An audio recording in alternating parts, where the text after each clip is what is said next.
Kenapa murid kecewa? Karena mereka nggak ngerti rencana Tuhan. Orang itu kalau nggak ngerti rencana Tuhan, banyak kecewanya. Amin. Amin apa amin? Kita sering kecewa nggak ikut Tuhan. Kita banyak kali kecewa nggak ikut Tuhan, saudara. Di dalam bisnis ya, ikut Tuhan. Duh, saya pikir ya bisnis saya akan begini. Ternyata ya ada sepasang suami istri pengusaha datang sama saya, Bu Debi doain ya perusahaan kita nih usaha puluhan tahun nggak pernah rugi loh. Baru tahun ini kita rugi. Terus udah kayak orang mau mati, sekarat, saudara minta didoakan. Saya bilang berarti puluhan tahun Bapak Ibu untung terus. Nah, kenapa nggak cari saya? Waktu untung nggak cari saya, saudara. Rugi cari saya. Ya, cari pendeta. Waktu rugi cari pendeta. Loh Pak, Bu, ya Alkitab bilang ada saatnya untung, ada saatnya jangan mau untung terus. Itu nggak adil, amin. Bilang kanan kirimu, jangan mau untung terus. Sekali-sekali rugi. Kenapa? Karena rugi mengajari kita arti bersyukur. Kadang-kadang orang untung terus nggak lupa bersyukur, saudara, amin. Loh bener nggak? Saya bilang sama mereka, Pak, Bu, harusnya waktu untung terus puluhan tahun cari saya. Minta didoakan. Bu, ini nggak bener loh. Kenapa? Masa kita untung terus loh puluhan tahun ini loh. Ini nggak adil loh, Bu. Harusnya sekali-sekali rugi dong, bener nggak? Nggak ada amin kalau ngomong rugi. Itulah orang Kristen, maunya untung. Ya kalau Patniko khotbah, saudara akan mengalami mujizat yang tidak lazim. Amin, semua teriak. Amin. Mau berarti harus menghadapi persoalan yang tidak lazim. Amin, diem. Nggak ada amin. Terus gini, yang biasa-biasa aja deh. Jangan yang tidak lazim, berat. Tapi kalau mujizatnya mau semua. Padahal kita lupa itu satu paket. Buy one, get one. Amin. Saudara, kita harus mengerti rencana Tuhan di dalam hidup ini. Supaya kita ini nggak kecewa sama Tuhan. Kalau kecewa sama manusia itu mah biasa. Emang manusia mengecewakan. Tapi jangan pernah kecewa sama Tuhan. Ya. Kalau kita kecewa sama Tuhan tuh biasa, kita kecewa sama Tuhan tuh luar biasa. Kecewa sama manusia mah biasa. Tapi ketika kita mengerti rencana Tuhan, dulu saya sempat kecewa sama Tuhan. Waktu saya ikut Tuhan, semua ada dengar kesaksian saya, ya saya dari Muslim, tapi saya haji, saya terima Yesus tahun 95. Saya diusir dari rumah. Waktu saya diusir dari rumah, saudara, sebelum diusir kan saya udah diancam terus tuh. Saya bunuh kamu ya, kalau kamu gak balik ke imanmu, papi bunuh kamu. Papi gak segan-segan usir kamu dari rumah. Saya berdoa, saudara, bergumul, berdoa. Sepupu saya datang. Dep, tenang, kamu tetap maju. Imanmu harus kuat. Saya juga dulu gitu, kata sepupu saya. Namanya Nur Hayati, saudara. Dia dulu juga Muslim, dia terima Yesus. Lalu papinya marah besar. Kamu kalau nggak balik, kata papinya, papi nggak bayarin kuliah, kamu bayar sendiri uang kuliahmu, cari uang sendiri. Jadi dia berdoa, saudara, dia pakai satu ayat firman Tuhan. Hati raja seperti batang air di tangan Tuhan. Tuhan akan mengalirkan kemanapun Tuhan ingini. Dia bilang, hati papiku seperti batang air di tangan Tuhan. Tuhan sanggup mengalirkannya kemanapun Tuhan ingini. Tuhan, saya mau ikut engkau, jamah hati papiku. Dirubah dia. Dia doa puasa 3 hari, saudara. Doa puasa selama 3 hari, papinya terbang dari kotanya datang ke dia tempat kuliah. Kamu benar menjadi Kristen? Iya. Satu syaratnya, kata papinya. Apa? Kalau sudah jadi Kristen, jangan pernah balik lagi ke agama yang dulu. Karena agama itu bukan untuk main-main. Enak banget gak jawabannya? Haleluya, 12 kali puji Tuhan ya. Kita dapat jawaban gitu, wah ini Tuhan bener ini yang bekerja. Dia bersaksi, saya dikuatkan iman saya. Apalagi orang Kristen, kita ini suka kan copy paste ya. Orang lain ditolong, saya juga harus ditolong. Kalau bisa sama seperti dia ditolong. Lalu kita doa sambil nyanyi, kalau lain ditolong, saya juga. Saya nyanyi hari pertama doa puasa. Hari ketiga doa puasa, saya pakai ayat yang sama. Hati papiku seperti batang air di tangan Tuhan. Engkau sanggup mengalirkannya kemanapun engkau ingini. Kalau iya hati engkau tolong, maka aku juga. 1 bulan tidak dijawab. Persoalannya sama, lebih berat saya, lebih galak papi saya. Doa terus saudara, pakai pistol menghadap ke langit. Kalau Yati ditolong, maka saya juga, kita todong Tuhan pakai pistol. Awas kalau kamu tidak jawab seperti dia. Kita lupa Alkitab berkata, Tuhan itu setia dan adil. Dia tidak akan pernah membiarkan kita dicobai melampaui batas kekuatan kita. Saya mau tanya, kekuatan setiap orang sama nggak? Amin. Kalau baca Alkitab itu tolong direnungkan, jangan cuma dibaca.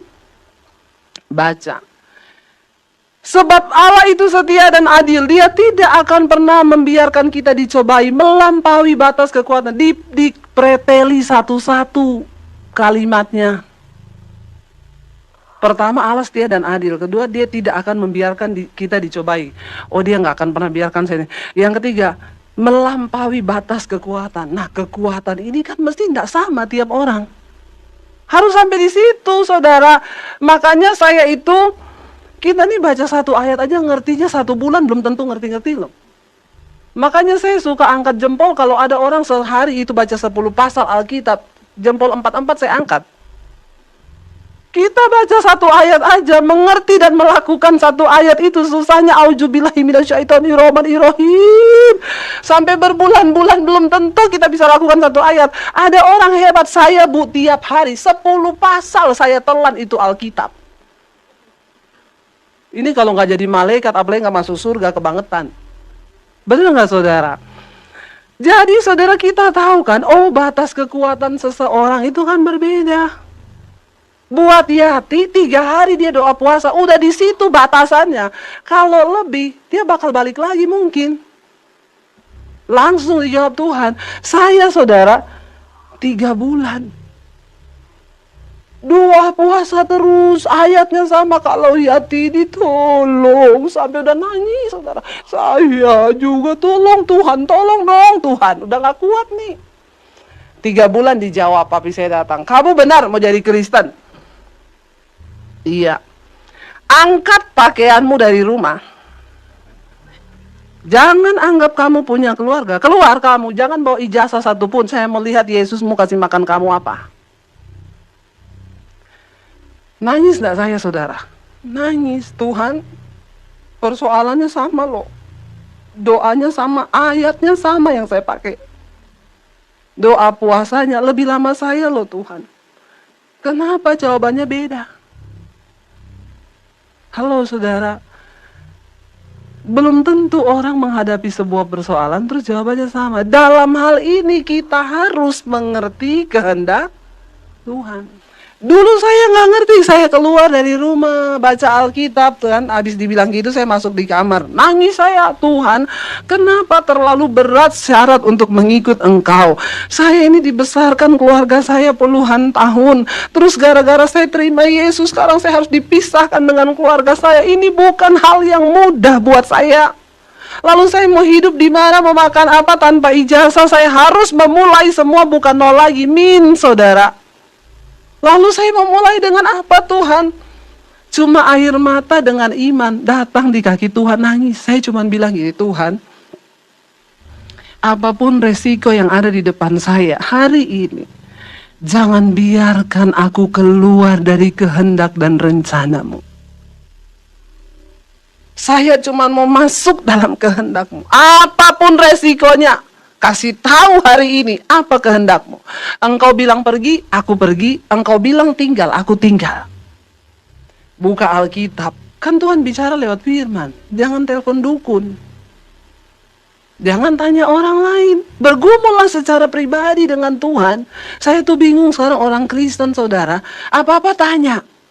Kemarin lebaran, ting, Bu, mau tanya sesuatu dong di Facebook. Tanya apa? Keluarga saya kan banyak yang muslim, Bu. Ini kan lebaran, saya pakai kerudung ke mereka nggak apa-apa, nggak mati kan. Orang Kristen di Yahudi sana juga pakai kerudung, pakai aja. Kayak gitu rempong banget, tanya loh sama pendeta. Coba saudara, ada lagi, Bu, saya mau nonton film kuntilanak, boleh nggak ya, Bu? Bingung nggak kita ini, pendeta ditanyain yang begini-begini? Ya itu loh, secara saya kadang ada lagi saudara, orang saya lagi teler, lagi demam kemarin itu sakit.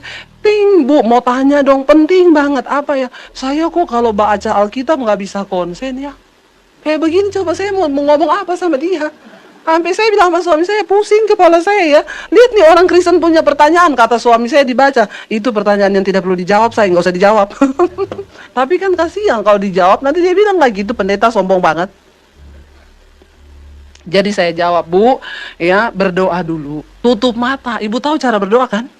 Lipat tangan, tutup mata. Ketemu Tuhan, bilang Tuhan saya mau konsen. Nggak usah ingat utang dulu.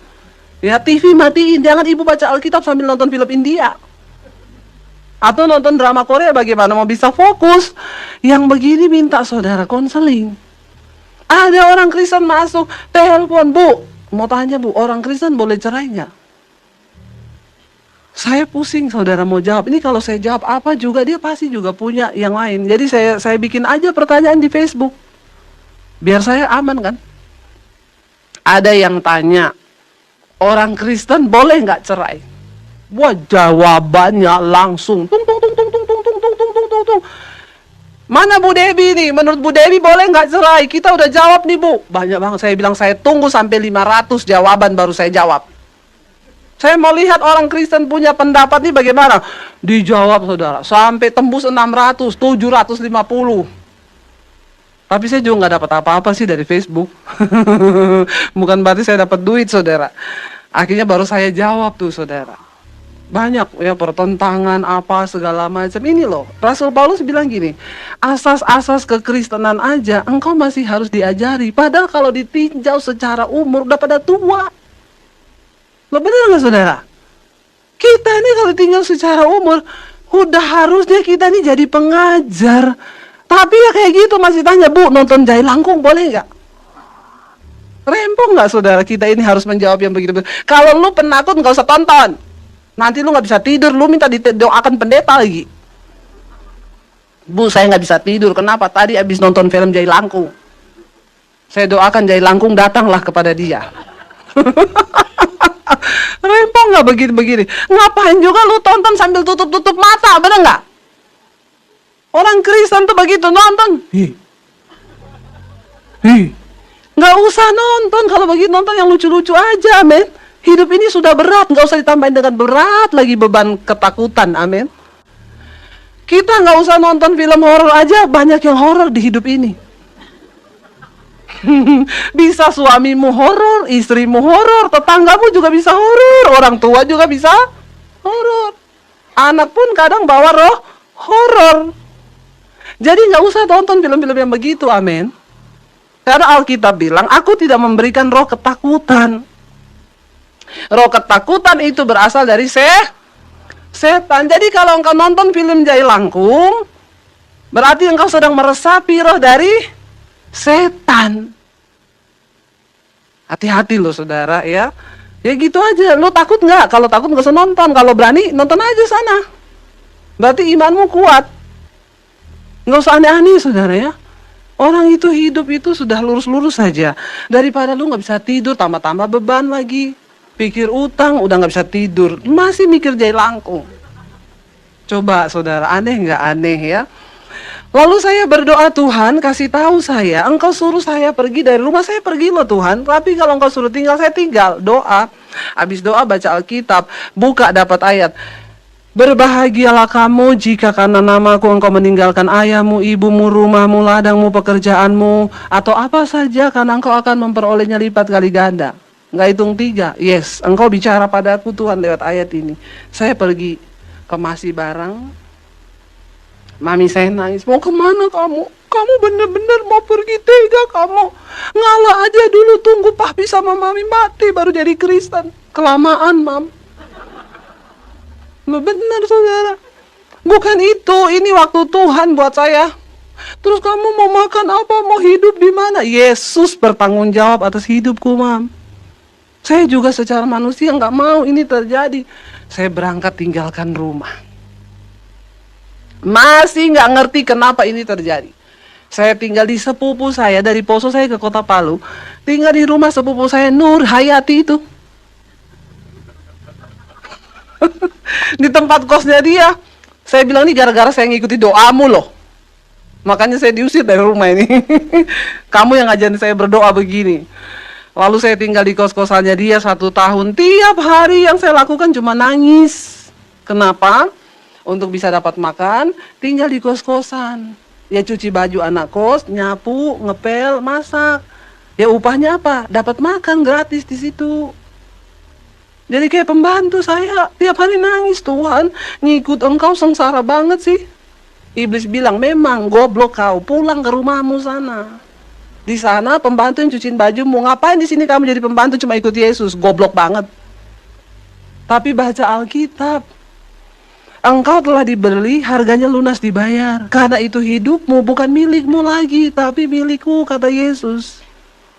Saya baru menyadari, ternyata saya sudah kehilangan hak atas hidup saya. Ketika engkau terima Yesus, engkau kehilangan hak atas hidupmu. Makanya ada lagu yang bilang, suka-sukamu. Saudara tahu kita ini kan dulu semua budak, ya budak. Lalu ditebuskan, harganya lunas dibayar. Budak zaman dulu itu begitu dibeli sama tuannya, dia kehilangan hak hidupnya, saudara.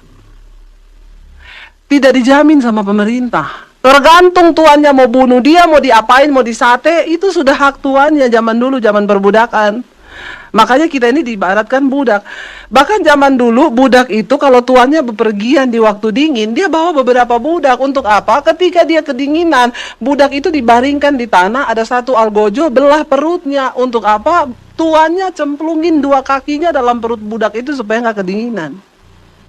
Seperti itu nasib budak, dia kehilangan hak hidupnya. Kita ini dulu budak dosa. Sudah mati, harusnya binasa. Ditebus, dibeli, lunas, kata firman Tuhan. Karena engkau telah dibeli dan harganya lunas dibayar.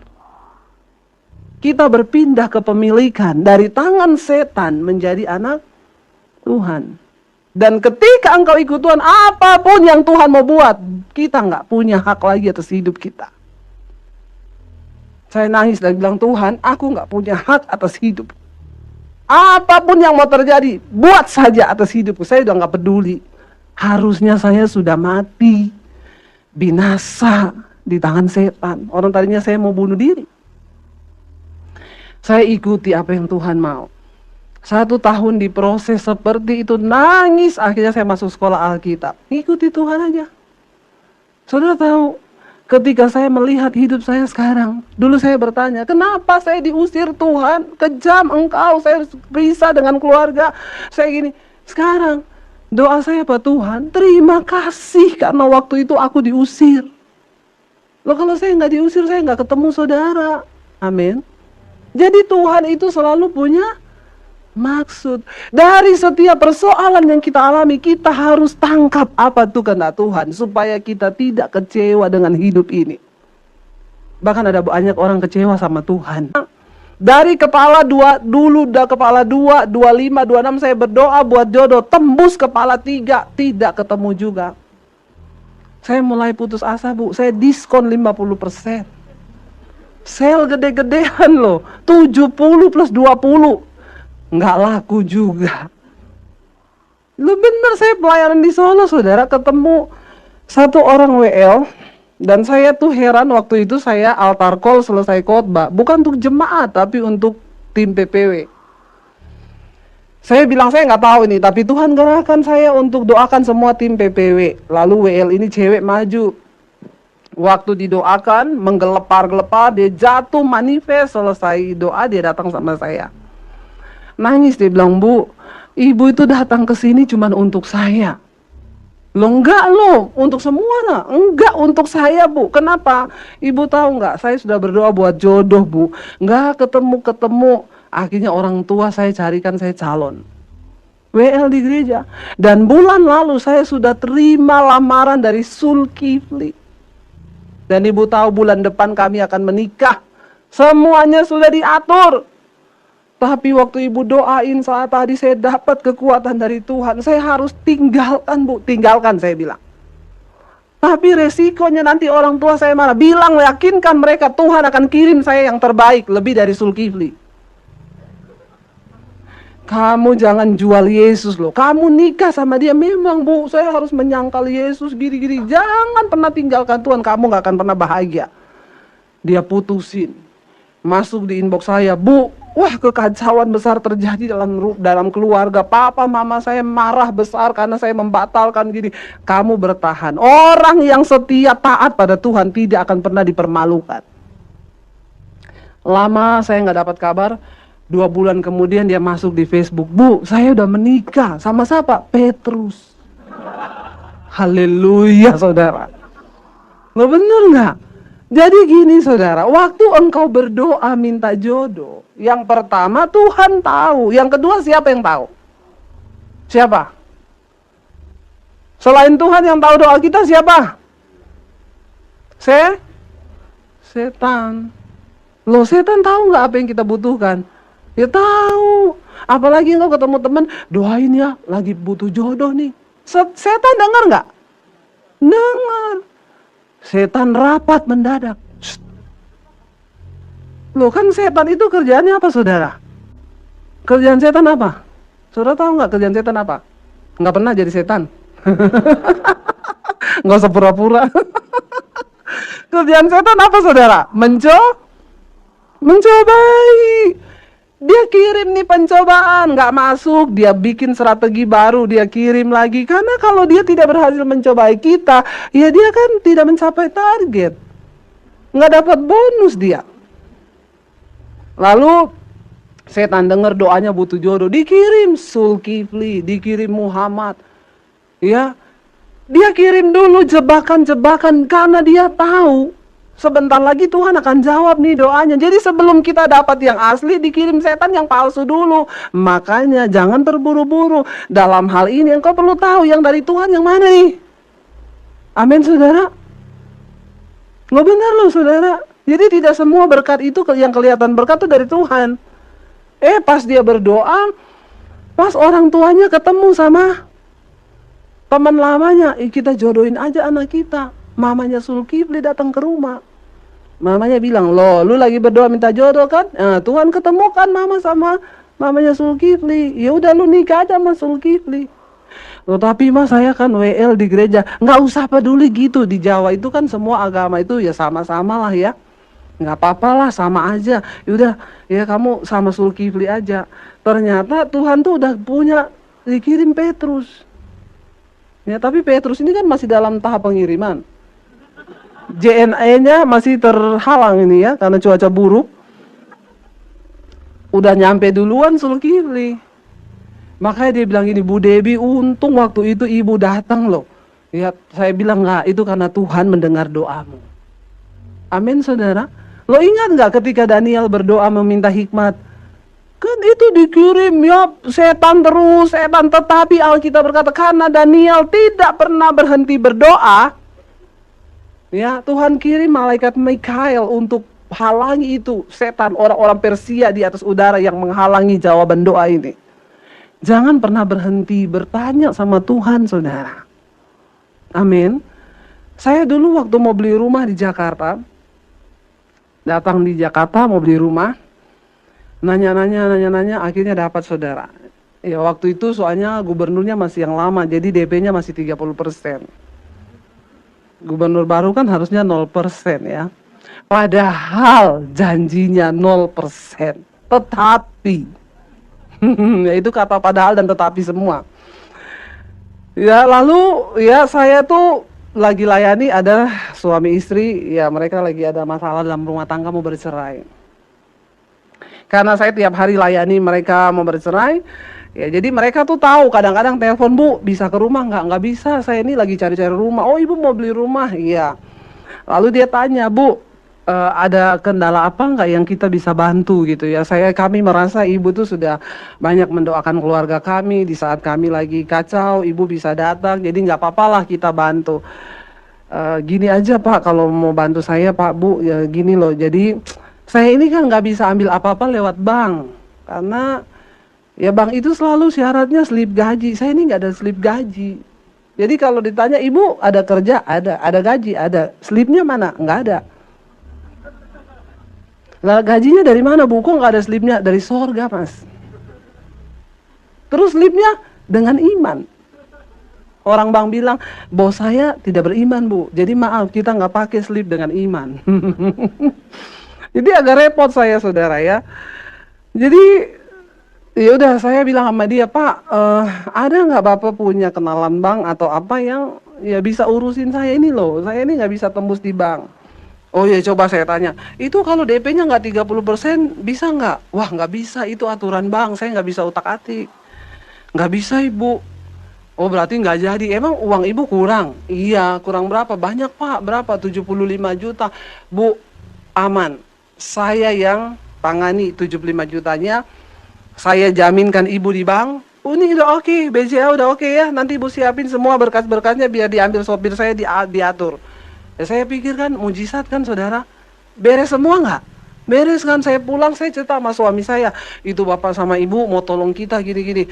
Ya udah berarti udah aman kita ya. Oh, saya doa, malam-malam doa tanya Tuhan kan, Tuhan ini kehendakmu apa bukan? Tanya dulu. Waktu lagi doa, suara Tuhan ngomong gini, jangan kamu terima bantuannya, jangan terima uang 75 jutanya. Tolak dalam nama Yesus. Saya tengking itu suara, dalam nama Yesus. Lo bener nggak? Lah ini kan mujizat saudara di depan mata, bener nggak? Saya bergumul sampai keringat dingin saya. Diam terus, suami saya bilang gini, kenapa kamu tiba-tiba berubah? Saya nggak tahu mau ngomong apa ini, saya bilang. Ya, tapi nggak bisa dibohongin. Alkitab bilang kita ini kan tawanan roh. Kalau orang itu jadi tawanan roh, apa yang kau terima dari Roh Kudus, engkau nggak bisa bohong, sekalipun itu menyakitkan, kita nggak bisa pura-pura gini, anggap nggak denger.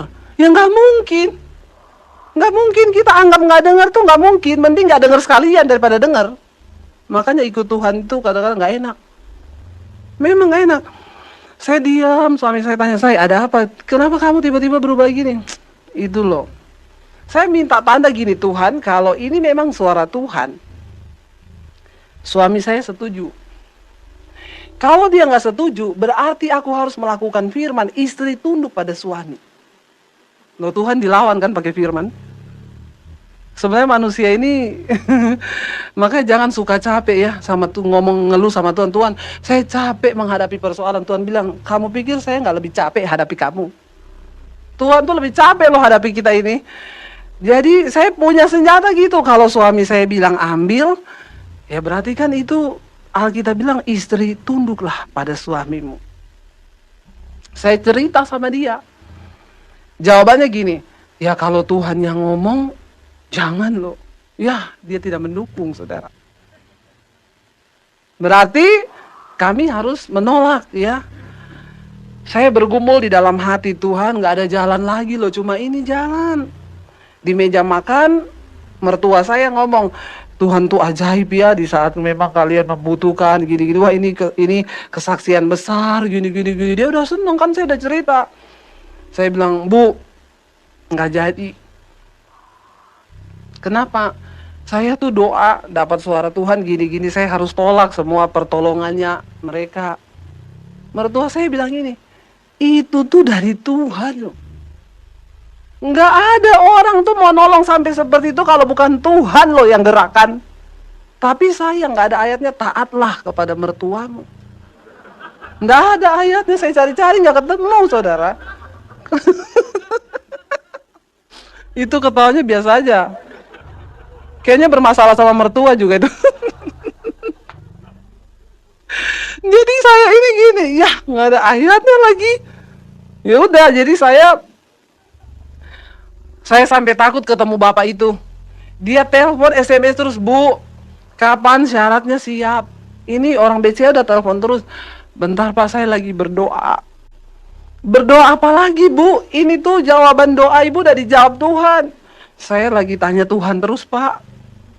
Enggak, udah gini aja. Saya sampai nggak berani ketemu, sampai dia bilang gini aja. Kalau Ibu nggak mau berutang, iya udah, anggap ini saya nggak bantu gratis. Ibu cicil aja, tiap bulan Ibu mampunya berapa? Mampunya 100.000 tiap bulan, ya enggak apa-apa 100.000. Ini kan maksa banget saudara ya. Enggak Pak, saya berdoa dulu. Sampai dia tuh telepon satu orang gembala saudara. Gembalanya telepon saya gini, Bu, saya diceritain sama bapak ini. Katanya dia baru ketemu, ini satu-satunya pendeta yang nggak seneng duit. Saya bilang, saya seneng banget Pak sama duit. Tapi ini saya dapat suara Tuhan di hati. Saya nggak boleh terima. Bagaimana coba? Saya nggak bisa bohong. Jadi saya stres seminggu itu mau ngomong apa sama dia. Tiba-tiba ada jemaat telepon saya, ibu-ibu gini, Bu, Ibu nggak lupa kan, Ibu janjian sama saya loh, ketemu hari ini kita mau konseling. Oh iya, gini Bu Debbie, ada temen saya, dia itu kenal, bukan nggak kenal Ibu sih, dia tahu, dia sering dengar Ibu khotbah. Nah dia itu saya cerita, saya mau ketemu sama Ibu. Dia bilang gini, kamu mau ketemu sama Bu Debbie, ajak saya dong. Saya juga pengen kenal sama dia, saya sering dengar khotbahnya dia. Boleh nggak Bu? Ya boleh lah, orang mau kenalan masa nggak boleh. Kita ketemu saudara. Nah waktu ketemu, ngobrol, saya dengar dia tuh punya pengalaman iman. Dia sering doa peperangan, dengar suara Tuhan. Malah yang baru ketemu ini, bukan yang ibu yang saya kenal. Akhirnya kita dapat kesempatan berdua kan, ngobrol. Saya bilang gini, Bu, saya lihat ibu ini imannya, karena kita ini kan mau konseling juga susah loh. Pendeta tuh mau konseling sama siapa coba? Nggak boleh salah orang juga. Ya, konseling salah dikit tuh pendeta singgung-singgung duit di depan saya. Tuh ini, kan kita hati-hati, benar-benar nggak boleh salah loh. Nah waktu saya dengar dia cerita bagaimana dia menangkan suaminya, dia bergumul, Tuhan kasih tahu suaminya ada di sini, dia pergi ke hotel itu ternyata benar suaminya lagi sama perempuan, karena Roh Kudus yang kasih tahu. Wah hebat banget nih orang, sakti juga dia, bisa dengar suatu. Jadi saya ngomong ini, Bu, saya ada pergumulan nih Bu. Pergumulan apa Bu? Saya ini lagi bergumul cari teman sharing nih. Saya ketemu ibu nih untuk peneguhan. Jadi gini Bu, saya ini kan mau beli rumah. Saya cerita, nah ini saya bergumul uang DP saya kurang 75 juta. Bank saya nggak tembus. Ada orang nih Bu lagi saya layani, dia mau tolong saya. Tapi saya doa kayak ibu tuh loh, dengar suara Tuhan. Saya nggak boleh terima bantuannya dia. Bagaimana ya Bu? Menurut ibu gimana? Dia langsung salaman saudara sama saya. Bu, salaman dulu.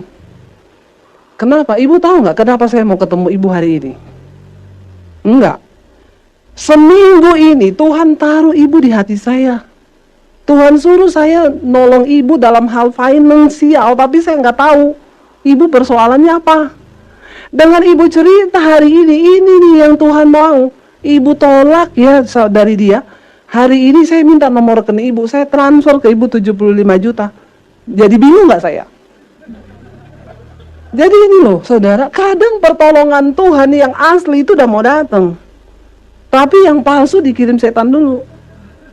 Jadi hati-hati, tidak semua yang kita lihat baik di depan mata itu ternyata dari Tuhan, diuji loh.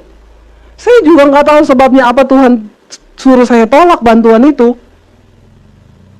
Saya bilang, loh Bu, kita ini baru ketemu Bu. Loh justru saya mau ketemu ibu ini, saya mau tanya ini. Seminggu ini saya diganggu terus, saya nggak sejahtera sampai saya nggak tahan, saya harus ketemu ibu. Ya, jadi waktu bapaknya telepon, Bu gimana Bu? Pak, saya sudah ada berkah dari Tuhan 75 juta Pak, jadi uang bapak simpan aja dulu. Loh dari mana? Dari Tuhan. Bingung lagi kan dia. Terus gimana banknya? Nggak usah Pak. Akhirnya saudara saya nggak lewat bank, saya ketemu Pak Haji yang punya rumah itu, dia orang bank. Kita hitung aja bunga bank Bu, tapi nggak usah lewat bank. Kita bikin perjanjian sendiri di notaris. Jadi nggak ada selip-selipan. Ya Tuhan itu kalau mau bekerja kan ajaib saudara. Tapi kita harus punya kepekaan loh.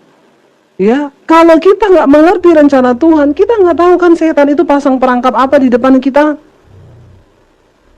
Ya, kita harus bertanya, jangan langsung berburu dari Tuhan. Haleluya. berdoa minta jodoh, dikirim Zulkifli. Zulkifli dari Tuhan. Jangan saudara. Minta berkat yang asli benar-benar dari Tuhan. Lalu saudara tahu ketika murid-murid itu ngobrol, mereka nggak ngerti tentang Yesus. Kita lanjutin dulu saudara ya. Ini kan cuma 1 kali ibadah kan. Jadi agak lewat-lewat dikit nggak apa-apa ya. Kalau ada yang mau pulang juga silakan. Pintu terbuka lebar. Coba lanjut ayat yang berikutnya saudara ya. Padahal kami dahulu mengharapkan ya. Nah itu. Terus langsung lanjut aja ayat yang ke-26 kayaknya. Ya, kita lihat saudara. Yesus akhirnya kasih tahu karena mereka tuh nggak ngerti-ngerti, udah dengar Yesus bilang, bukankah Mesias harus menderita? Lalu ia berkata kepada mereka, hai kamu yang kurang percaya, hai kamu orang bodoh, ya, kamu itu udah jadi Kristen berapa lama, nggak ngerti rencana Tuhan, udah jadi muridku, dengar pengajaranku bahwa memang Mesias harus mati. Hai bodoh, betapa lambannya hatimu sehingga kamu tidak percaya segala sesuatu. Kenapa hati mereka tertutup, nggak bisa kenal Yesus? Karena ada kekecewaan. Dalam hidup ini kita bisa banyak kecewa saudara. Suami bisa kecewa sama istri, istri bisa kecewa sama suami. Tapi kalau kita mengerti kehendak Tuhan, ya kita ini nggak akan mudah jatuh bangun di situ, nggak akan mudah. Kita tahu, rencana Tuhan tuh begini. Amin. Makanya saya selalu bilang jangan pernah menikah untuk berbahagia. Anda salah kalau Anda menikah untuk berbahagia. Nanti itu ada sesi khususnya, saya nggak akan bahas sekarang. Lalu ia berkata kepada mereka, hai kamu orang bodoh, ayat 26 bilang apa? Bukankah Mesias harus menderita semuanya itu untuk bisa masuk dalam kemuliaannya? Ayat 27. Lalu ia menjelaskan kepada mereka apa yang tertulis dalam seluruh kitab suci, mulai lagi dari awal kitab Musa dan segala kitab nabi-nabi. Yesus ngajar dari awal lagi kejadian. Kasih tahu lagi sama mereka, padahal ini sudah lewat dulu waktu Yesus ada, dia udah ngomong. Tapi karena nggak ngerti-ngerti, Yesus harus ulang-ulang lagi. Lihat nih orang Kristen ini sekarang banyak begini saudara. Engkau lamban dalam hal mendengar dan menangkap sesuatu. Karena ya gitu, lagi di gereja mikir, abis ini makan apa ya? Firman lewat, nggak ngerti. Oke, baca ayat yang ke-28 bilang apa? Mereka mendekati kampung yang akan mereka tuju dan ia berbuat seolah-olah hendak meluruskan. Belum ngerti juga kalau itu Yesus. Udah mau nyampe di Emmaus, nggak ngerti. Yesus pura-pura mau lurus, mereka belok. Ya, mereka udah mau exit nih. Lalu mereka bilang apa saudara? Ayat 29 bilang, tetapi mereka sangat mendesaknya. Katanya, please tinggallah sama-sama dengan kami. Karena bentar lagi hari malam loh. Matahari mau terbenam. Nanti lapar kamu, daripada lapar, ayo tinggal di rumah kami dulu. Lalu masuklah ia untuk tinggal bersama-sama dengan mereka. Ayat yang ke-30 bilang apa? Waktu ia duduk makan dengan mereka, ia mengambil roti, mengucapkan berkat, dan lalu memecah-mecahkannya dan memberikannya kepada mereka. Lalu ayat 31, ketika itu baca sama-sama, terbukalah mata mereka dan tetapi ya, waktu Yesus perjamuan, mata mereka terbuka. Baru mereka, ya ampun, ini Yesus. Begitu sadar itu Yesus, dia rugi nggak? 7 mil perjalanan dari Yerusalem ke Emmaus. Nggak ngerti kalau itu Tuhan. Mereka kehilangan Kairos selama 7 mil perjalanan itu. Mereka kehilangan waktu Tuhan, mereka kehilangan kehendaknya, mereka kehilangan semua berkat-berkatnya karena mereka tidak mengenal siapa Yesus. Orang Kristen 40 tahun jadi Kristen, kalau engkau tidak mengenal siapa Yesus dan rencananya, engkau kehilangan kairosnya Tuhan 40 tahun. Rugi saudara. Coba kalau dari awal mereka kenal Yesus, tidak ada kecewa. Makanya dalam hidup ini jangan banyak kecewa. Sama ipar kecewa, sama mertua kecewa, sama mantu kecewa, sama kakak kecewa, sama adik kecewa. Nggak usah kecewa loh, hidup ini memang begini. Kita ini mau berbuat jahat atau baik, yang namanya kecewa itu pasti datang. Tanpa kita undang. Kadang kita mau buat baik aja bisa dikecewakan loh sama orang. Benar nggak saudara? Kita ini mau buat baik sama keluarga aja bisa, cuma mau berbuat baik aja bisa kecewa loh kita. Apalagi kalau kita buat jahat. Kita bikin baik aja kecewa loh kita. Lo bener saudara, ini hidup. Tapi jangan tinggal di dalam kekecewaan itu. Engkau akan kehilangan kairos Tuhan di dalam hidupmu. Coba kalau dari awal hati mereka tidak ada kecewa. Mereka mengerti selama jam perjalanan itu mereka gini, Tuhan kami percaya Engkau menggenapi rencanamu, Engkau tidak mati, memang Engkau disalib, tapi kami yakin Yesus datang. Pasti mereka gini, ya ampun Tuhan, kok Engkau itu, benar nggak saudara? Lalu mereka bisa mulai ngobrol, Tuhan terus nanti ke depan ini kita gimana Tuhan? Kan Tuhan bisa kasih tahu sama mereka, ke depan ya kamu akan begini-begini, nanti aku akan menyatakan kuasaku, Roh Kudus akan dicurahkan. Kan enak saudara. Kenapa kita nggak pernah ngerti-ngerti kehendak Tuhan? Ribut terus. Bu, saya sama mertua nggak pernah akur. Kenapa? Mertua saya tuh aneh. Saya tuh kadang bingung saudara ya. Ada orang Kristen yang musuhmu itu setan bukan mertua, amin. Lo bener nggak saudara? Jadi saya cuma bilang gini aja, kalau saya memahami gini, itu kan yang kita nikahi anaknya. Dia yang sekolahin itu anaknya. Ya, para istri-istri, saya mau ngomong nih, yang sekolahin suami kita itu dulu mamahnya dan papahnya. Kita dapat dia udah sarjana. Sudah kerja, sudah terima gaji, enak banget gak kita? Halo? Jangan marah sama saya ya. Saya cuma mau kita ini jadi Kristen yang benar ya. Kita dapat dia udah gajian. Kasihan siapa sebenarnya? Nanti kan kita juga bakalan punya anak kan? Kan akan begitu juga kan? Kita sekolahin dia tinggi sampai di luar negeri. Kita biayain, waktu dia punya gaji, dia dibawa sama istrinya, sama suaminya. Lalu, kalau mamanya minta apa? Coba kalau kita mantu yang bisa ngerti, nggak akan ada pertempuran sebenarnya. Bener nggak? Saya yakin kalau mantu-mantu itu berbuat baik sama mertuanya, engkau jadi mantu yang disayang sama mertuamu. Yesus bilang, ikatlah persahabatan di dunia ini dengan mamon. Coba engkau rajin kasih duit mertuamu, amin. Ada lagi yang tertawa lebar ini. Nggak ada yang amin. Ya itu kan sebagai tanda kita balas budi kan. Dia udah gedein suami kita kan dari kecil. Amin ibu-ibu. Nggak ada yang amin ibu-ibu di sini nih. Mesti nggak seneng sama saya semua nanti.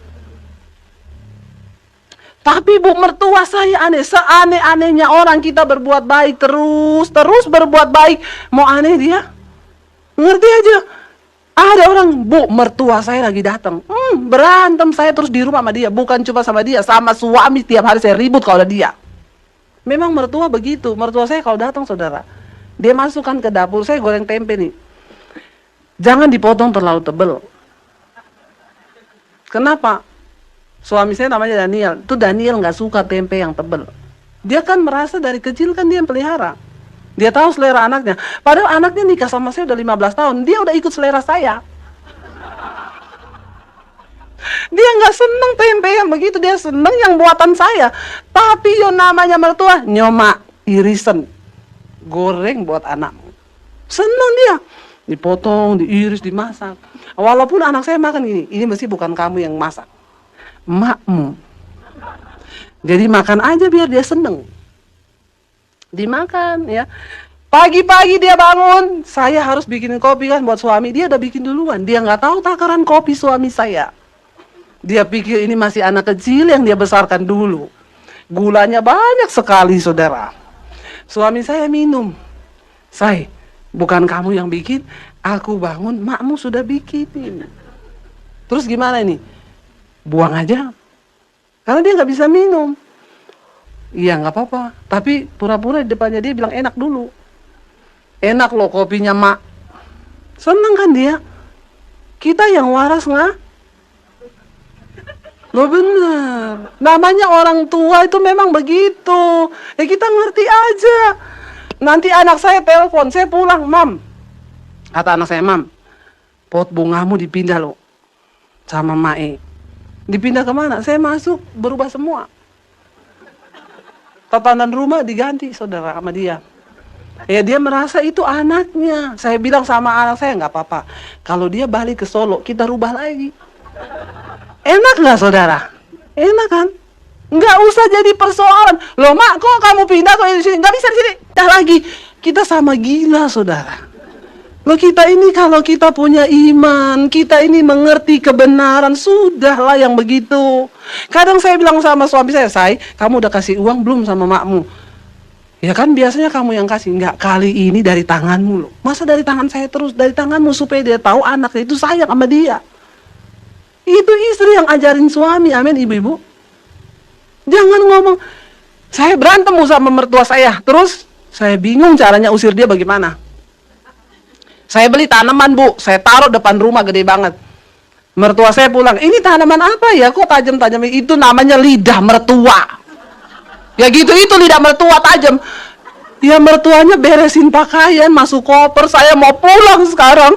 Masa dia bilang lidah mertua? Ya memang ada tanaman itu namanya lidah mertua, ada. Tapi lu gak usah beli di saat ada mertuamu di rumah. Itu namanya cari perang, amin. Coba tuh orang Kristen sekarang, ya karena nggak ngerti kehendak Tuhan, maunya ribut, maunya berantem, sama anak berantem, sama orang tua berantem, semua itu dibikin damai aja kan enak, amin. Didik anak sekarang juga tidak gampang. Saya cuma bilang anak saya pelayanan dia pergi. Mami saya telepon, Dep, si Angie pergi katanya ke mall sama temennya. Ji, kan mami udah bilang kalau mami lagi pelayanan kamu jangan pergi. Mam, please deh, aku tuh udah janjian lama sama temen-temenku. Ini dia ada yang ulang tahun. Saya lagi di Palu sama suami, mau berantem bagaimana lewat telepon, nggak bisa. Ji, mami tahu di hatimu ada Roh Kudus. Kamu tanya sama Roh Kudus hari ini, kamu pergi atau pulang? Ya, tanya aja sama Roh Kudus. Roh Kudus ngomong apa, lakukan. Roh Kudus ngomong pergi, pergi. Roh Kudus ngomong pulang, pulang. 10 menit saya tunggu kabar. Mami saya WA, Dep, Angie udah pulang. Saya telepon anak saya, Dek, kamu nggak jadi pergi? Nah kan mami bilang tanya Roh Kudus. Nah Roh Kudus bilang apa? Pulang, ya pulang. Amin saudara. Kita mau ribut-ribut, nggak ada untungnya. Ya bawa aja mereka ke firman. Itu paling aman udah. Jangan lewatin kairos Tuhan di dalam hidup kita cuma karena emosi kita, ambisi kita, ego kita yang tidak akan pernah berhenti kalau kita ikutin. Kenali Yesus, kenali rencananya dalam hidup. Kalau engkau ribut-ribut dalam rumah tangga berarti Tuhan mau engkau semakin saling sayang. Halo? Suamimu bikin engkau jengkel berarti Tuhan mau istri banyak-banyaklah cium suamimu. Kalau istrimu terlalu cerewet, suami engkau harus banyak cium istrimu. Amin. Nggak ada yang amin. Tanda-tanda akhir zaman ini. Ya benar saudara, pernikahan itu harus dibangun. Saya hari-hari ini, Bu, saya ini cuma mau sekolahkan anak yang paling bungsu ini udah masuk kuliah. Setelah dia selesai kuliah, Bu, saya mau cerai sama suami. Kenapa, Bu? Ibu punya pil? Enggak. Suami punya will? Enggak. Lah kenapa mau cerai? Nek lihat mukanya. Ini banyak loh. Terjadi hari-hari ini. Ke gereja duduk bareng berdua di gereja duduk bareng.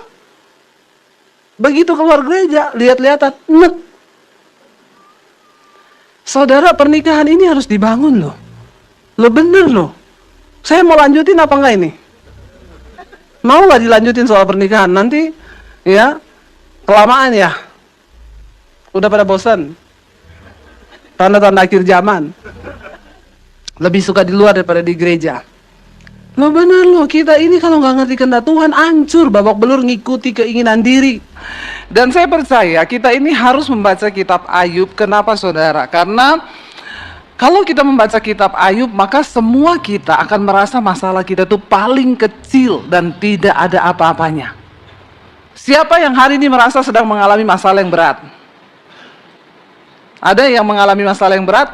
Wih, puji Tuhan, tidak ada loh. Wih, luar biasa jemaat di tempat ini ya. Surabaya ini memang luar biasa ya. Jemaat itu jarang mengalami masalah, amin. Pulang saja saudara, pulang. Sudah tidak ada masalah hidupmu, Berarti sudah nggak perlu Tuhan ya. Kita ini ada di dunia, kita harus mengikut Tuhan bukan supaya hidup kita tidak ada masalah. Kenapa kita ikut Tuhan? Karena memang dunia ini tempatnya jadi masalah buat lo. Ya, tempatnya masalah. Kenapa kita ikut Tuhan? Supaya kalau masalah datang, kita beroleh kekuatan. Jadi rubah paradigma kita, rubah cara pandang kita, bahwa ikut Tuhan itu tidak ada masalah. Siapa bilang? Semua tokoh-tokoh di Alkitab yang ikut Tuhan itu hidupnya mengalami masalah. Kalau kita membaca kitab Ayub, setelah saya baca kitab Ayub, saya menjadi malu. Ternyata ada orang di Alkitab yang pergumulan penderitaannya itu tidak ada di dunia manusia ini yang mengalami pergumulan itu seberat Ayub. Saya mau kasih gambaran sedikit. Ketika Tuhan didatangi oleh iblis, lalu Tuhan bilang, Ayub itu baik. Iya. Dia saleh. Iya. Karena dia kaya. Coba kalau dia miskin. Orang kaya mah biasa, rajin ke gereja. Kalau orang nggak punya duit, mana mau cari Tuhan? Berapa banyak di sini orang kaya? Nggak ada yang berani angkat tangan ya. Puji Tuhan, saudara semua rendah hati. Ya, berapa banyak orang miskin? Nggak ada juga. Terus saudara ini orang apa? Orang lama apa orang baru? Orang Surabaya, nggak bahaya tah? Ya, kalau orang itu kaya, biasanya dia cinta Tuhan katanya. Makanya iblis bilang sama Tuhan, karena Ayub kaya, engkau lindungi kekayaannya. Makanya dia menyembah engkau. Coba engkau lepas pagar perlindungan atas kekayaannya. Lalu aku ambil semua kekayaannya. Apakah dia masih akan menyembah dan saleh kepadamu? Tuhan bilang, silahkan. Ambil semua harta kekayaan Ayub. Tuhan mencabut pagar perlindungan atas Ayub. Waktu Tuhan mencabut pagar atas kekayaannya, saat itu juga, detik itu juga, tiba-tiba orang datang sama Ayub. Anak buahnya datang. Bos, kenapa? Kami ini lagi mengembalakan ternak-ternakmu di tanah perkebunanmu. Datang pemusuh, bos. Dia ambil semua ternaknya, dicuri, dirampas. Bahkan sekarang tanahmu dikuasai oleh mereka. Ayub belum sempat ngomong, datang satu orang lagi lari-lari. Bos, kenapa? Anak-anakmu lagi berpesta. Tiba-tiba datanglah angin badai. Rumah yang mereka bikin pesta itu roboh dan semua anakmu mati. Saudara, saya mau tanya, kalau kita mengalami seperti itu dalam waktu bersamaan, Ayub miskin, hartanya direbut, semua habis, anaknya semua mati. Dan Ayub berkata begini, Tuhan yang memberi, Tuhan yang mengambil, terpujilah nama Tuhan. Luar biasa nggak imannya? Saya mau tanya, saudara ditipu orang, uangnya dibawa lari sama orang.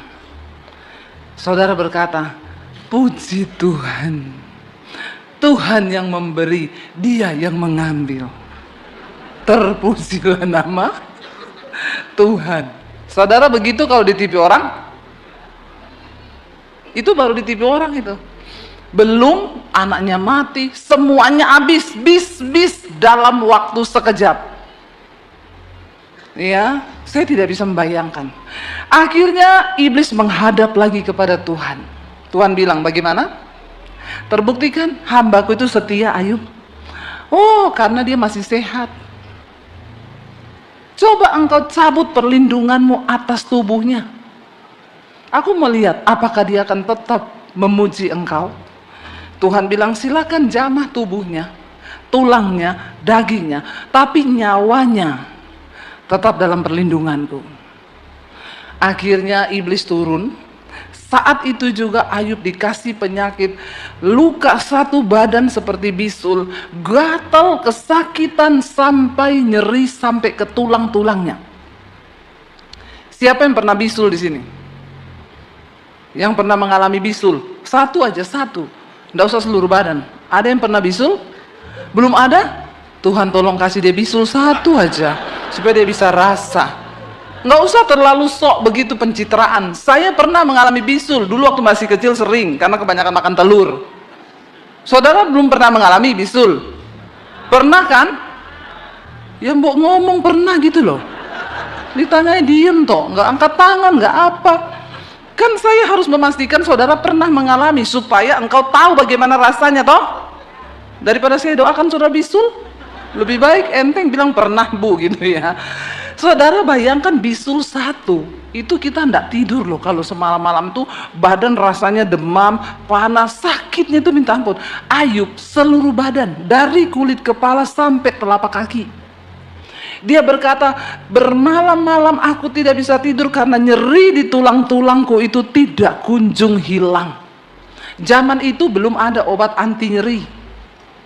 Jadi dia harus menahan rasa sakit. Miskin, nggak punya uang, anak mati, kena penyakit. Masih ada di antara saudara yang mau berkata pergumulanmu berat?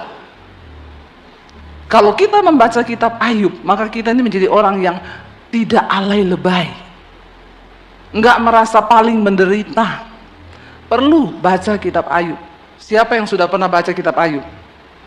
Yang belum nanti pulang baca. Yang malas baca, subscribe channel YouTube saya.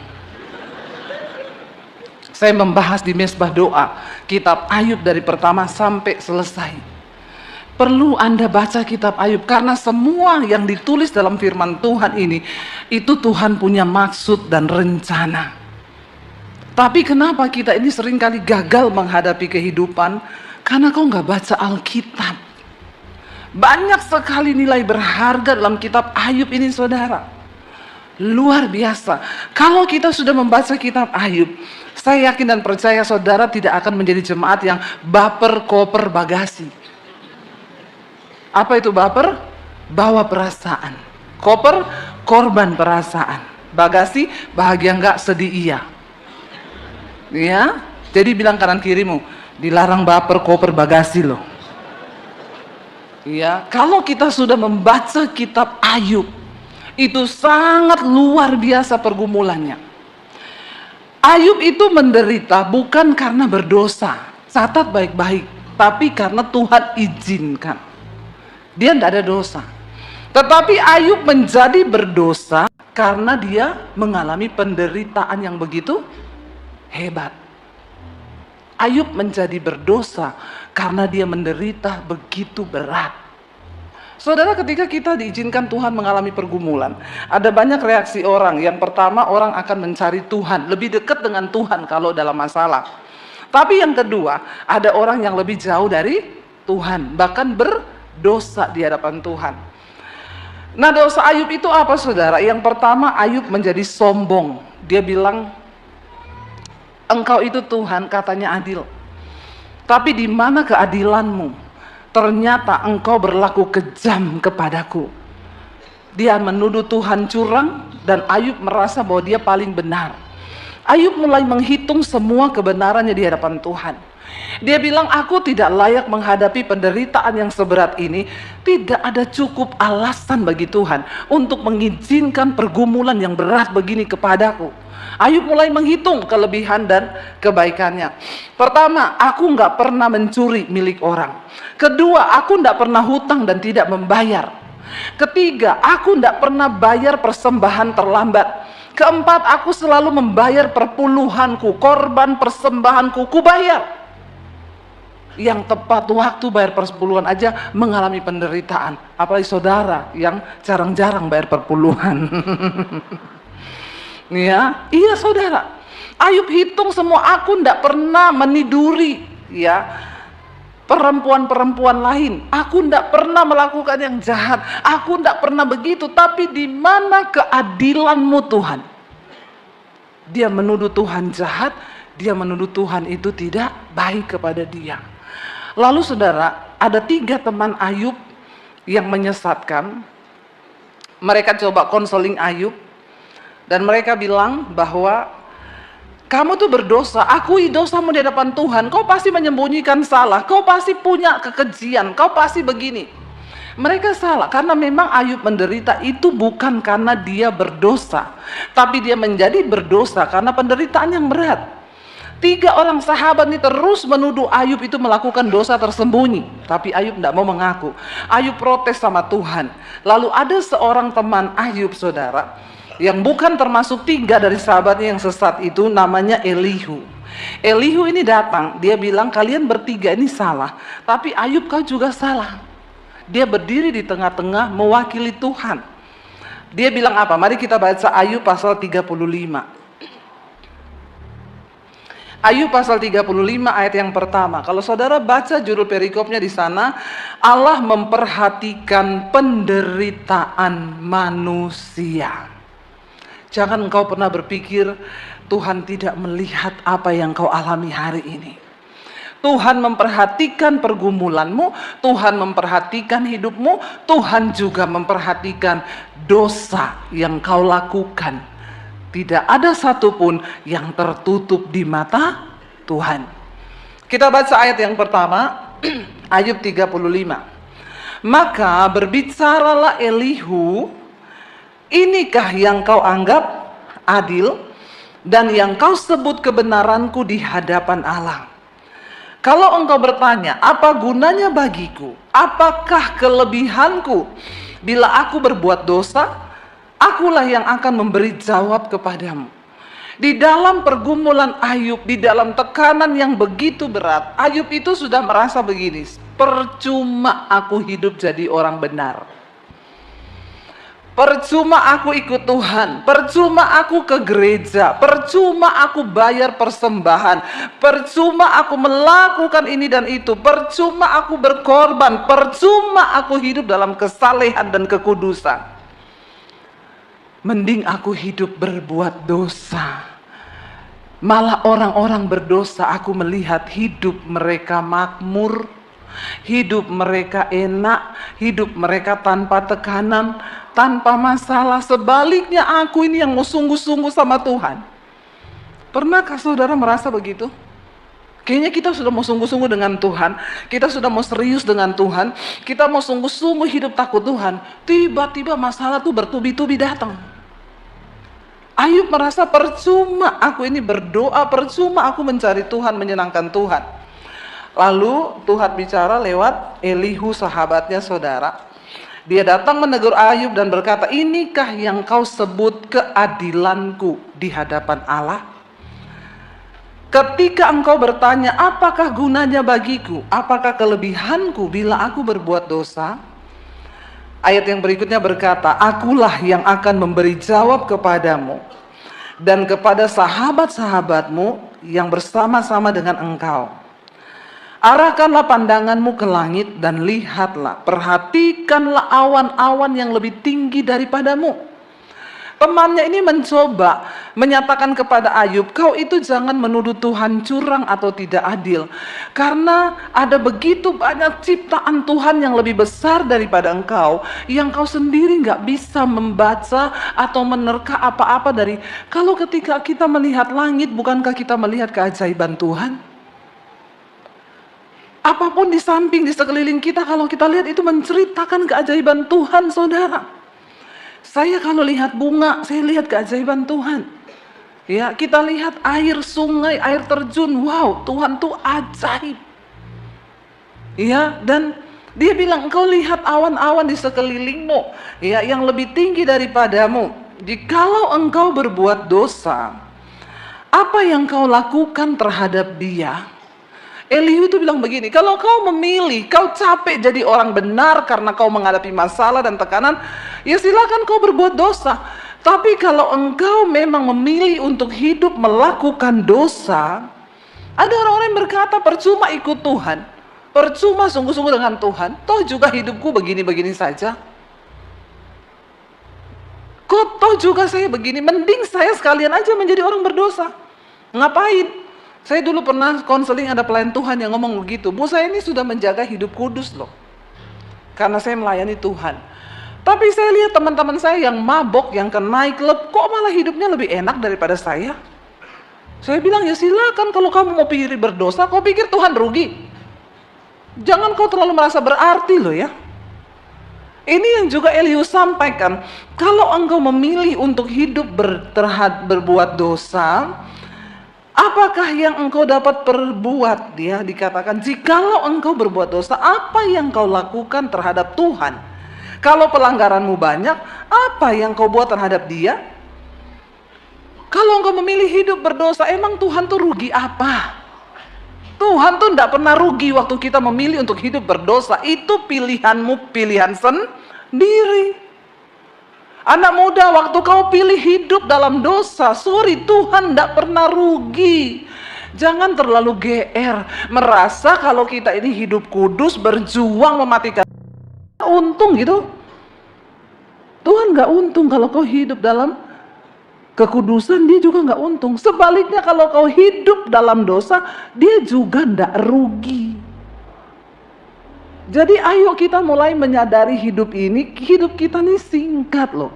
Sangat singkat. Nggak ada yang pernah tahu kita ini bisa hidup sampai umur berapa. Kemarin kita dapat berita duka cita Pak Risa Solihin, seorang hamba Tuhan meninggal. Ya baru umur 50-an saudara. Kita berduka cita. Begitu muda, tidak ada yang tahu hidup ini. Sebaliknya ada orang yang sudah tua, tidak mati-mati juga. Iya kan? Ya kita lihat ada orang yang sampai sudah minta mati, tidak mati loh.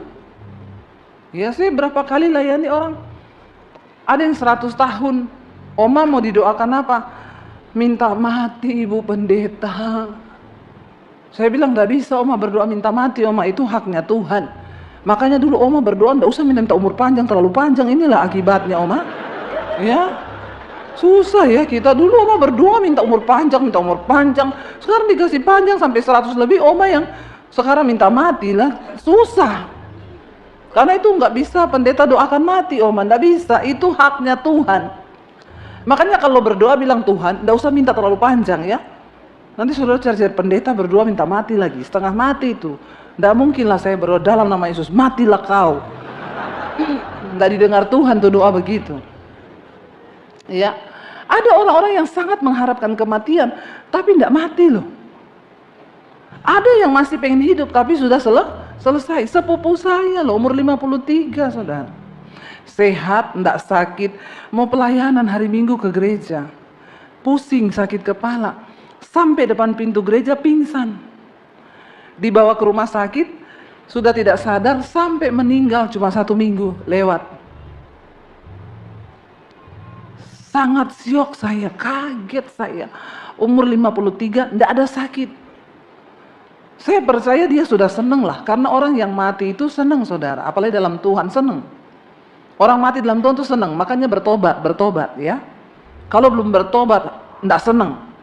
Mati itu menakutkan, tapi kalau sudah bertobat, mati itu enak. Saya pernah mimpi dulu, saya tidur nyenyak sekali di taman hijau, enak sekali. Saya nggak pengen bangun, lalu ada suara yang bilang begini, kalau kau nggak bangun kau mati loh. Saya pengen tidur terus. Suara itu bilang kalau kau tidur terus kau mati loh. Tiba-tiba saya ingat, nanti kalau saya mati suamiku kawin lagi, saya bangun langsung. Saya bangun. Ya karena saya nggak mau dia kawin lagi.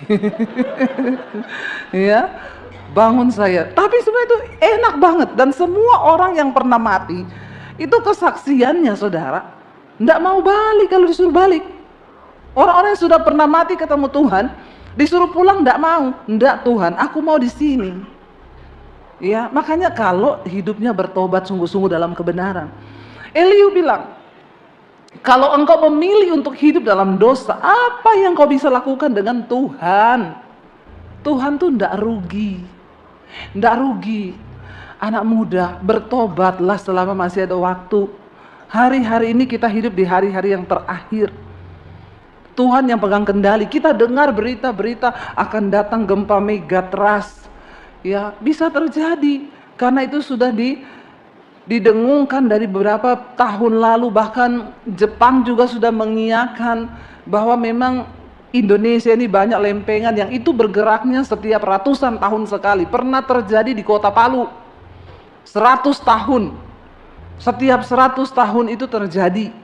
Dan hari-hari ini sudah hari-hari penggenapan, lempengan itu akan bergerak lagi. Dan itu benar-benar terjadi di kota Palu itu. Ngeri saudara, saya melihat bagaimana tanah itu seperti gelombang naik ke atas begini. Ya, rumah-rumah hilang, ketelan bumi seperti tanah lapang, gak ada apa-apanya, tertelan dengan orang-orangnya semua di dalam. Gak ada yang menyangka, tapi itu benar terjadi. Tapi kita nggak perlu takut, kita nggak perlu bingung. Ya pokoknya prinsipnya gini, kalau belum waktunya mati tidak akan. Tapi kalau sudah waktunya ya hidup berjaga, jaga saja. Enaknya ikut Tuhan itu, mau mati oke, mau hidup beneran. Berarti siap mati semua ini ya. Sekali lagi saya tanya, ikut Tuhan Yesus itu enak, mau hidup oke, mau mati. Tepuk tangan buat jemaat di tempat ini.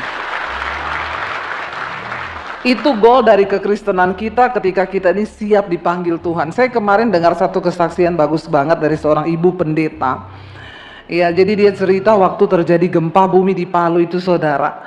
Dia lagi pas datang di pinggir pantai. Suaminya ini pelayanan sebagai gembala di pedalaman.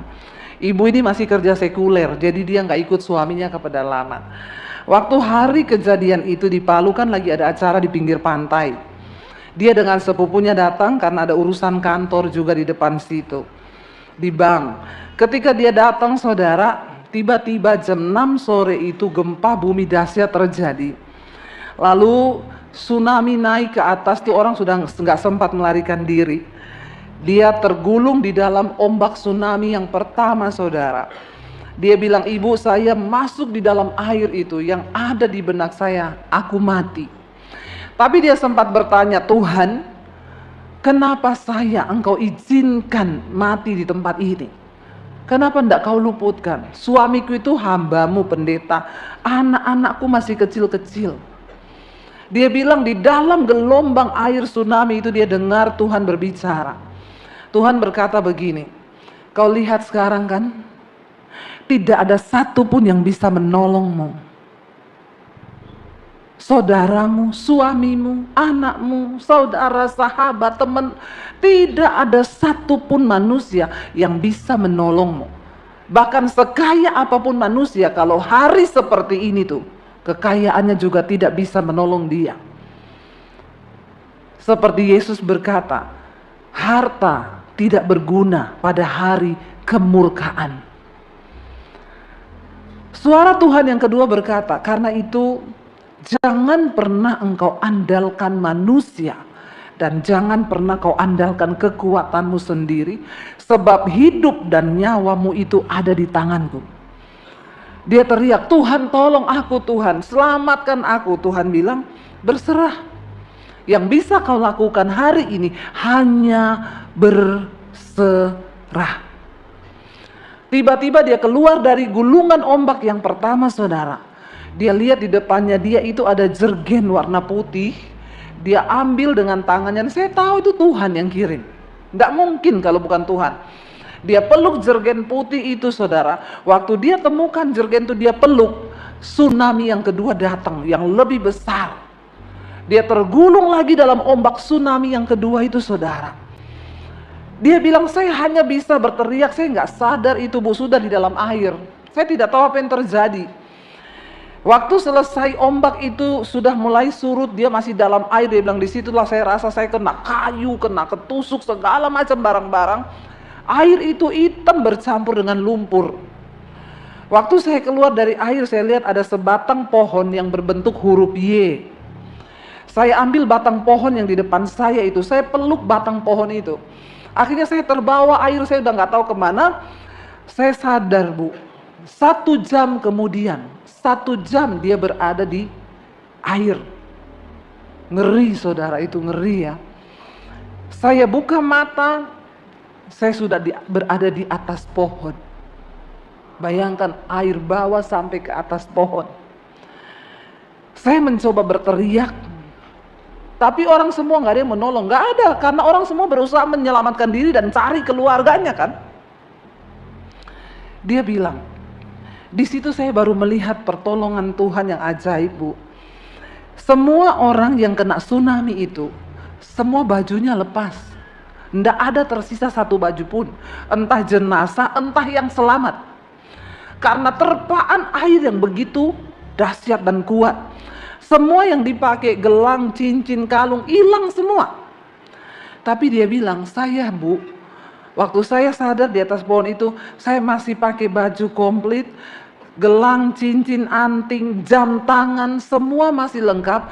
Bahkan saya bisa lihat jamnya masih jalan. Saat itu pukul 7, jadi saya tahu saya berada di air 1 jam. Karena kejadian itu jam 6 tepat. 1 jam, saudara, itu bukan waktu yang singkat loh. Tapi orang kalau udah mengalami begitu kan udah nggak tahu apa-apa. Lalu sepupunya itu selamat, saudara. Tapi sudah telanjang semua, nggak pakai apa-apa karena dihempaskan air. Seminggu kemudian sepupunya meninggal karena dokter nyatakan sudah banyak terminum lumpur dan itu masuk sampai ke paru-paru. Tapi ibu ini selamat, sehat, tidak mengalami apapun. Dan sejak hari itu dia menyerahkan hidupnya kepada Tuhan. Dia melayani sebagai ibu gembala. Dia ikut suaminya ke pedalaman untuk menjadi gembala sidang. Saudara, dari kesaksian ini saya sangat dikuatkan. Saya bilang, iya ya Bu, seringkali kita berpikir anak kita, suami kita, istri kita itu bukan milikmu, itu milik Tuhan. Makanya ibu-ibu gak usah terlalu sedih kalau kehilangan suami. Karena suami itu 2 saja, kalau gak diambil Tuhan, diambil pelakor. Ya, itu milik Tuhan, biarin. Doakan aja. Kalau dia suka main-main sama pelakor, doakan Tuhan. Daripada pelakor yang ambil, mending Tuhan yang ambil. Lebih aman hidupnya toh. Jadi hati-hati bapak-bapak. Kalau istrimu berdoa begitu, hati-hati. Dia bilang, iya Bu, Tuhan jelas bicara, tidak ada yang menjadi milikmu di dunia ini. Anakmu itu milikku, suamimu itu milikku, apapun yang kau punya hari ini milikku, kata Tuhan. Dan saya mau bilang saudara, Tuhan itu ada dan benar-benar nyata.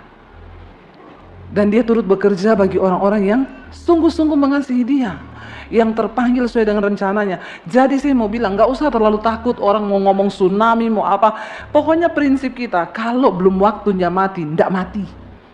Tapi kalau kita masuk daftar mati, ya siap-siap dari sekarang, amin. Makanya ada pepatah yang berkata, hiduplah seolah-olah kau mau mati besok. Kira-kira kalau saudara tahu besok mau mati, saudara ngapain hari ini? Hah? Kalau tahu besok malam dijemput sama malaikat jam 7:10. Kira-kira saudara hari ini mulai malam ini ngapain? Jujur, dugem? Gila kali. Nggak ada orang mau mati besok. Ini malam terakhir dugem. Nggak ada. Orang kalau tahu mau mati besok, hari ini dia bersimpuh di kaki Tuhan, toh. Duduk di kaki Tuhan. Kenapa Tuhan tidak kasih tahu umur manusia itu sampai berapa lama?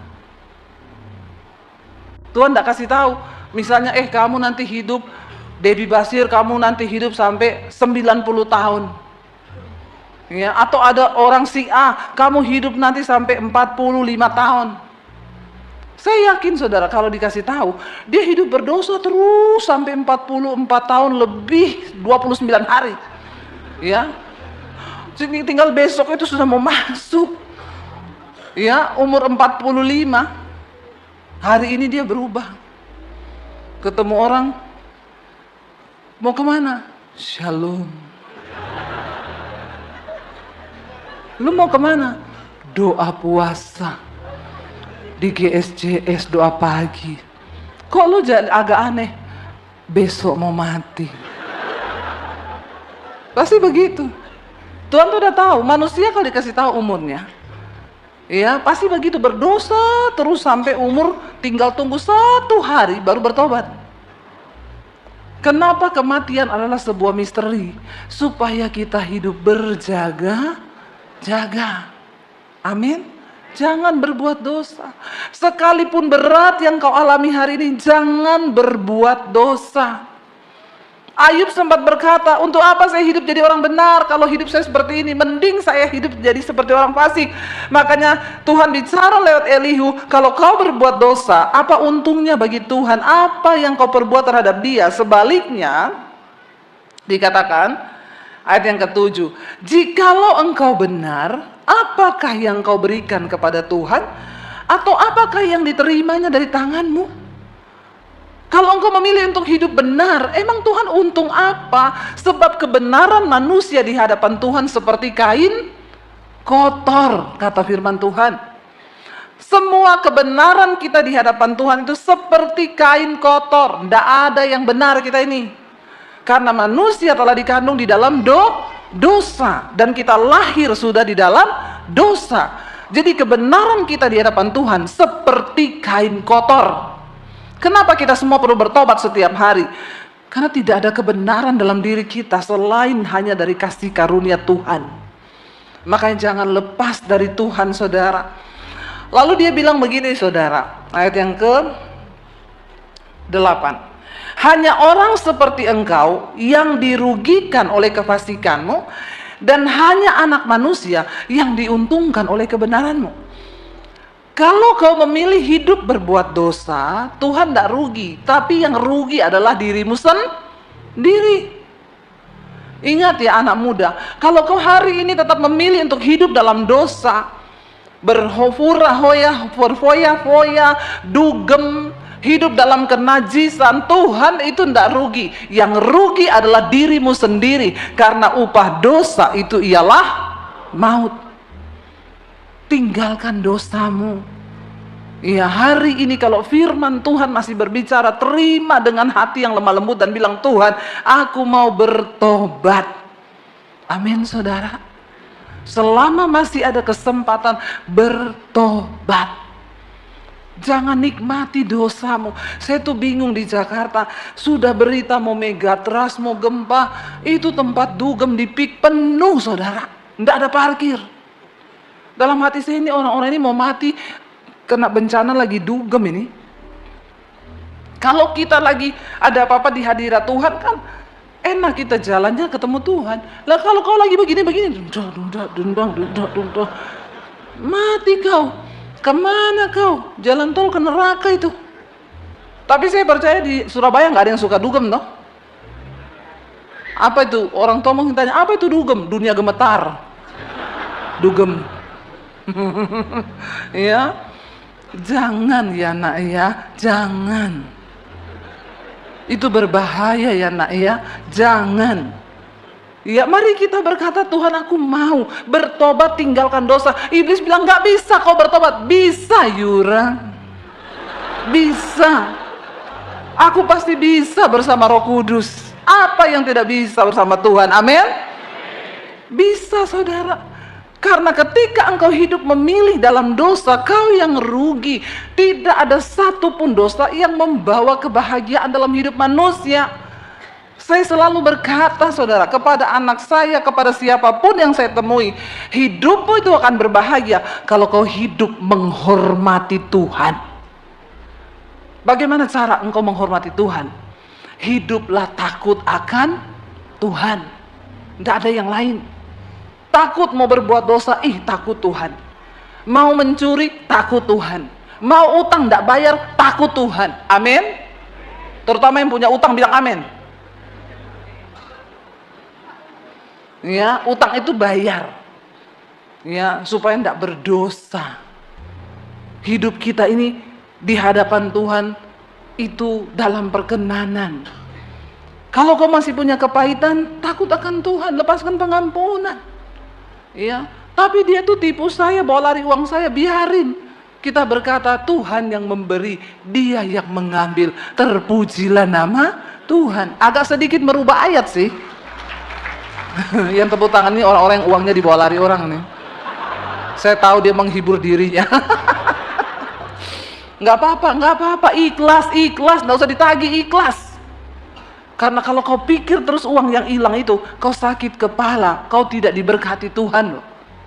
Kita melepaskan pengampunan bukan untuk kebaikannya orang itu, tapi untuk kebaikan dirimu sendiri. Kalau kau terus meratapi uangmu yang dibawa lari orang, pertama, kau menutup pintu berkat Tuhan atas hidupmu. Karena kau nggak lepaskan pengampunan.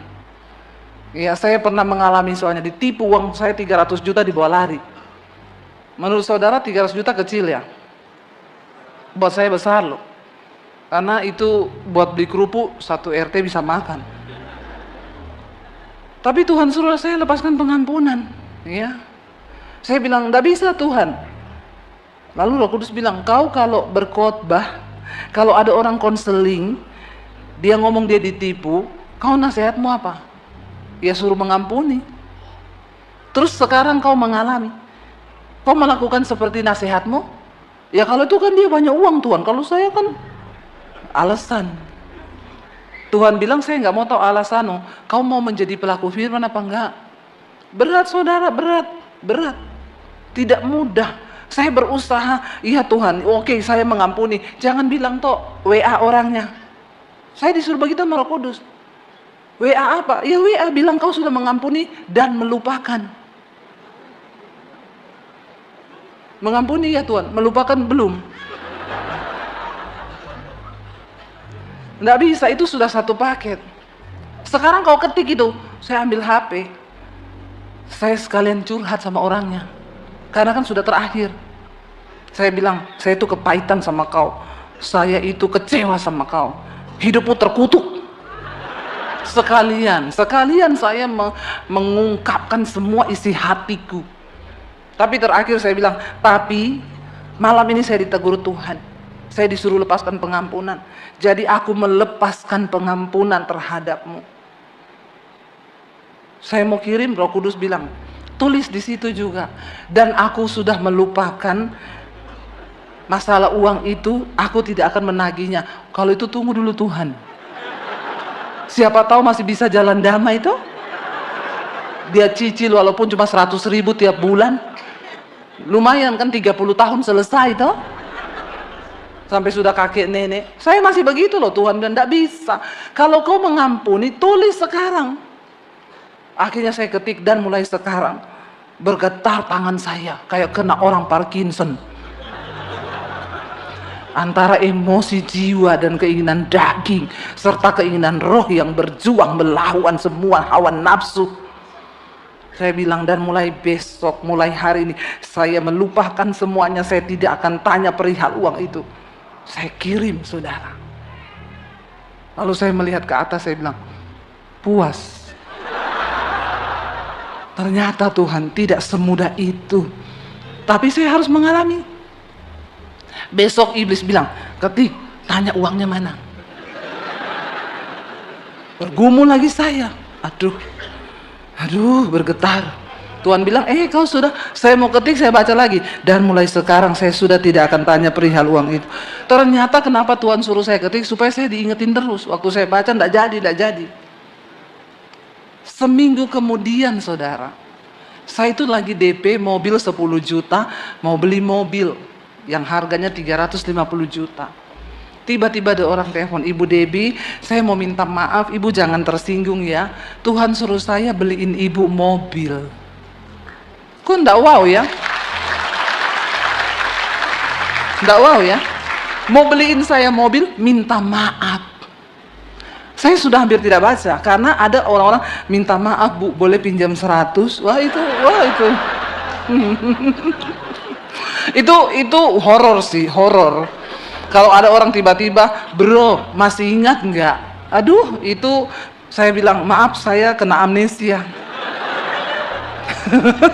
Karena yang begitu-begitu itu pasti, biar tali silaturahmi tetap terjalin. Mau pinjam uang boleh nggak? Saya balas, putus aja sekalian talinya. Nggak usah terjalin kalau begini. Mending putus sekarang. Ya, bener yang begitu. Makanya saudara, kalau nggak siap kasih utang orang, jangan, lebih baik kau kasih pinjam uang orang sesuai kekuatan imanmu. Jadi waktu dia nggak ganti, imanmu ikhlas, amin. Daripada kau berdosa. Apalagi kau tagih-tagih utang lewat Facebook. Habis kita pinjemin, dia sudah statusnya di Singapura. Ya toh? Jalan-jalan ke Bangkok. Dan kita yang sakit hati di sini. Jangan. Jadi saudara, Alkitab berkata, ini waktunya sudah habis ya. Sudah merah jamnya itu di belakang. Jadi saudara, mari kita berdoa hari ini. Dan firman ini berkata, kalau engkau berbuat kebaikan, kebenaran, siapa yang untung? Dirimu sendiri yang untung. Kita kalau berbuat kebaikan, Tuhan tidak untung loh. Saudara bayar persembahan, bayar perpuluhan, itu bukan Tuhan yang untung. Karena Alkitab sudah berkata, apa yang kau tabur itu yang akan kau tuai. Kalau kau menabur kebaikan, kau akan menuai kebaikan. Amin. Nggak usah lihat mereka yang lewat-lewat di depan saya ini. Kehadiran mereka mengintimidasi saya. Supaya saya cepat selesai. Saya tahu, nggak usah kau lihat lewat begitu ya. Jadi ya kita sudah terintimidasi hari ini. Jadi kita sudahi saja. Saudara, pesan saya, pesan firman Tuhan. Ingat, kalau kau berbuat baik, kau yang akan diuntungkan. Tapi kalau kau berbuat jahat, kau juga yang rugi karena perbuatanmu. Karena itu apapun yang engkau sedang hadapi hari ini, jangan pernah engkau mengubah standar hidupmu untuk tetap berpegang pada kebenaran. Sebab dia Tuhan yang menggenapi firman-Nya di hidup kita. Bangkit berdiri bersama. Hidupku menggenapi firman-Mu Tuhan. Mari angkat tanganmu di hadapan Tuhan. Bapa, hamba berdoa bagi setiap mereka yang mengangkat tangan. Ini tanda kami mau meresponi firman Tuhan. Apapun keadaan kami malam ini, kami tahu Tuhan selalu turut bekerja mendatangkan kebaikan. Jangan biarkan kami melangkahkan kaki kami keluar dari firman-Mu Tuhan. Ajar kami melakukan yang terbaik untuk Tuhan.